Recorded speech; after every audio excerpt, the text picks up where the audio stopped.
بسم اللہ الرحمن الرحیم۔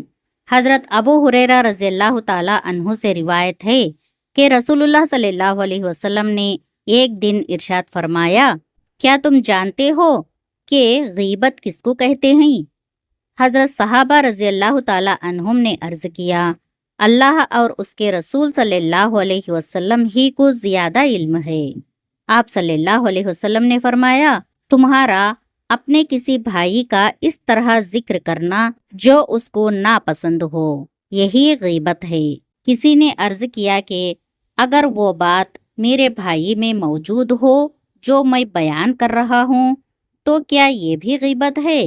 تو آپ صلی اللہ علیہ وسلم نے ارشاد فرمایا، غیبت جب ہی ہوگی جبکہ وہ برائی اس میں موجود ہو، اور اگر اس میں وہ برائی نہیں جو تم نے بیان کی، یہ تو بہتان ہوا، اور یہ غیبت سے بھی زیادہ سخت اور سنگین ہے۔ اس حدیث کا مفہوم یہ ہے کہ کسی کے بارے میں اس طرح ذکر کرنا کہ اسے پسند نہ ہو تو اس کو غیبت کہتے ہیں۔ اگر کسی کے بارے میں ایسی بات کہنا جو اس میں موجود نہ ہو تو اس کو بہتان کہتے ہیں۔ اس حدیث سے غیبت کی حقیقت اور غیبت اور بہتان کا فرق واضح ہوتا ہے، اور یہ بھی کہ بہتان غیبت سے زیادہ اور سنگین قسم کا گناہ ہے۔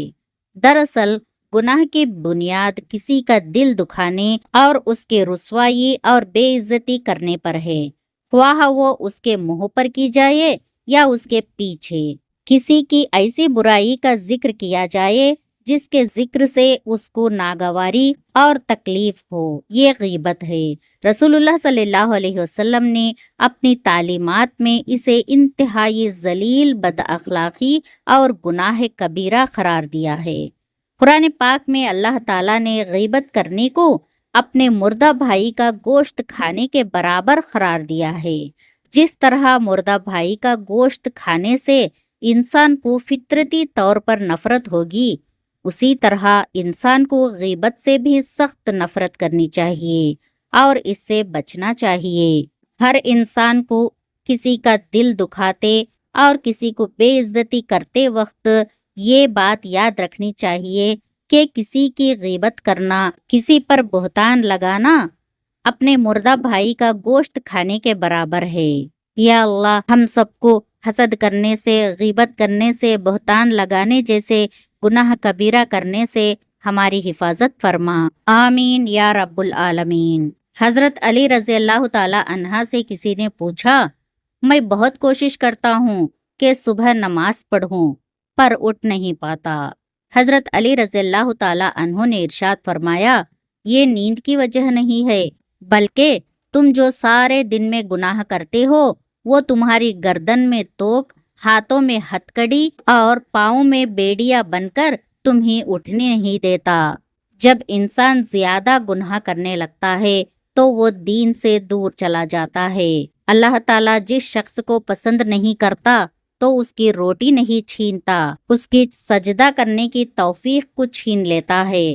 یا اللہ ہم سب کو پنجگانہ نماز پڑھنے کی توفیق عطا فرما، ہمیں گناہ کرنے سے بچا، آمین یا رب العالمین۔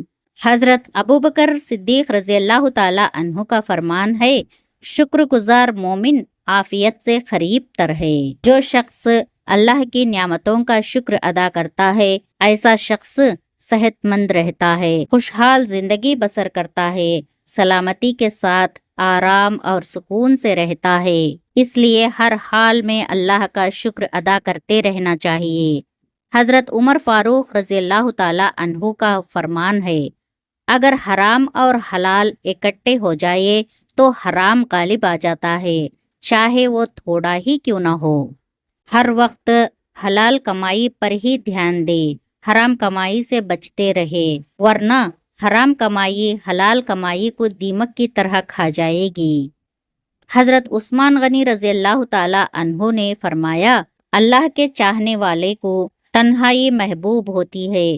جو اللہ کو زیادہ چاہتا ہے، زیادہ سے زیادہ اللہ کے ذکر میں مشغول ہونا چاہتا ہے، ایسے شخص کو تنہائی پسند رہتی ہے۔ جو شخص تنہائی کو پسند کرتا ہے وہ اللہ کو زیادہ چاہنے والا ہوتا ہے۔ حضرت علی رضی اللہ تعالی عنہ نے فرمایا، نیکی میں غرور نیکی کو تباہ کر دیتا ہے۔ نیک کاموں پر غرور کبھی نہیں کرنی چاہیے، ورنہ جو بھی نیک کام کریں گے وہ تباہ اور برباد ہو جائیں گے۔ اللہ تعالی ہم سب کو دین کی باتیں سمجھنے اور اس پہ عمل کرنے کی توفیق عطا فرمائے۔ درود پاک پڑھا کرو، زندگی پریشانیوں، مصیبتوں اور مشکلات سے پاک ہو جائے گی۔ زیادہ سے زیادہ درود پاک پڑھتے رہا کرو۔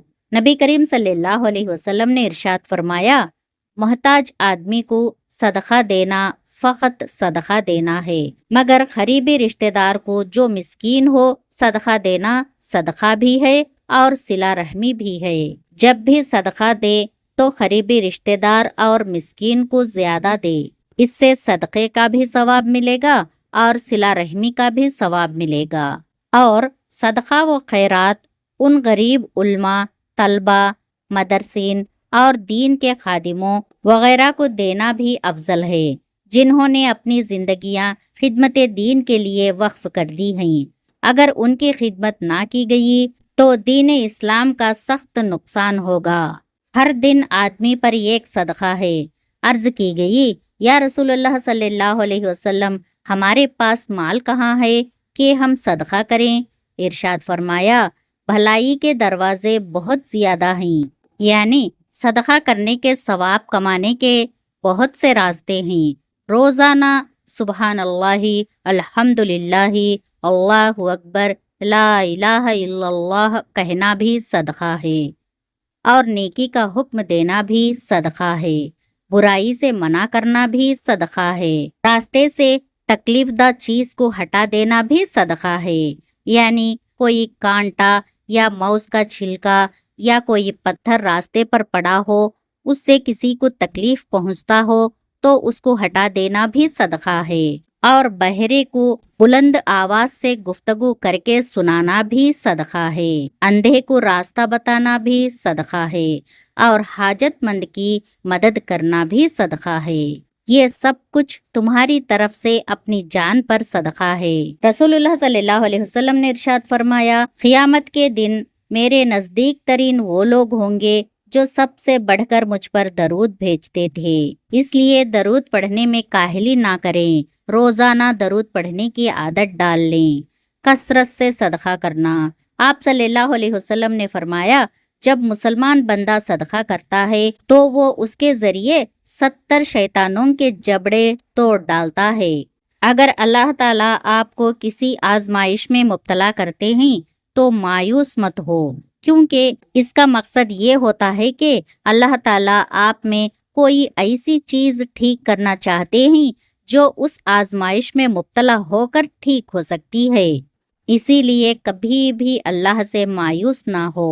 اپنے دن کا آغاز صدقہ دینے سے شروع کرو، اس دن تمہاری کوئی بھی دعا رد نہیں کی جائے گی۔ سبحان اللہ۔ آپ صلی اللہ علیہ وسلم نے فرمایا، مجھ پر درود بھیجو اور دعا میں کوشش کرو اور کہو، اللہم صلی علی محمد وعلی آل محمد، اے اللہ رحمتیں بھیج محمد صلی اللہ علیہ وسلم پر اور آل محمد پر۔ دعا کے شروع میں اور آخر میں درود پڑھنی چاہیے۔ درود بھی ایک دعا ہی ہے۔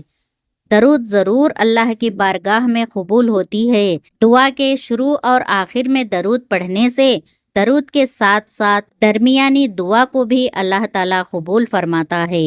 حضرت محمد صلی اللہ علیہ وسلم فرماتے ہیں، ایک عورت کے لیے یہ بہت ہی مبارک ہے کہ اس کی پہلی اولاد لڑکی ہو۔ جو شخص کی بیٹیاں ہو اسے برا مت سمجھو، کیونکہ میں بھی بیٹی کا باپ ہوں۔ جب کوئی لڑکی پیدا ہوتی ہے تو اللہ تعالیٰ فرماتا ہے، اے لڑکی تو زمین پر اتر، میں تیرے باپ کی مدد کروں گا۔ جب اللہ تعالیٰ خوش ہوتا ہے تو زمین پر بیٹی پیدا کرتا ہے۔ جو لوگ بیٹی پیدا ہونے پر ناخوش ہوتے ہیں وہ جان لیں کہ جب اللہ تعالیٰ بیٹی کو پیدا فرماتا ہے اس کے ساتھ ہی اس کے باپ کی مدد کرنے لگتا ہے۔ بیٹی اس گھر کے لیے رحمت بن کر آتی ہے۔ جب کسی کے گھر بیٹی پیدا ہو تو یہ سمجھ لینا کہ اللہ تعالیٰ آج بہت خوش ہے۔ نبی کریم صلی اللہ علیہ وسلم نے ارشاد فرمایا، مسلمان کا صدقہ اس کی عمر میں اضافہ کرتا ہے اور بری موت سے بچاتا ہے، اور اللہ تعالیٰ اس صدقے کے ذریعے تکبر اور فخر جیسی بیماریوں کو اس کے دل سے زائل کر دیتا ہے۔ دیکھیے دوستو، صرف اور صرف صدقہ کرنے سے عمر میں اضافہ ہوتا ہے اور بری موت سے بچ سکتے ہیں، اور دل سے تکبر اور فخر جیسے بیماریاں بھی ختم ہو جاتی ہیں۔ اللہ تعالی ہم سب کو روزانہ صدقہ کرنے کی توفیق اور طاقت عطا فرمائے، آمین یا رب العالمین۔ دوستو، آپ کو یہ ویڈیو پسند آئی ہو تو لائک کرے اور اپنے دوستوں کے ساتھ شیئر بھی ضرور کرے، اور ایسی ویڈیوز کے لیے نبی صلی اللہ علیہ وسلم کی باتیں چینل کو سبسکرائب کرے۔ جزاکم اللہ خیرن کثیرا۔ السلام علیکم ورحمۃ اللہ وبرکاتہ۔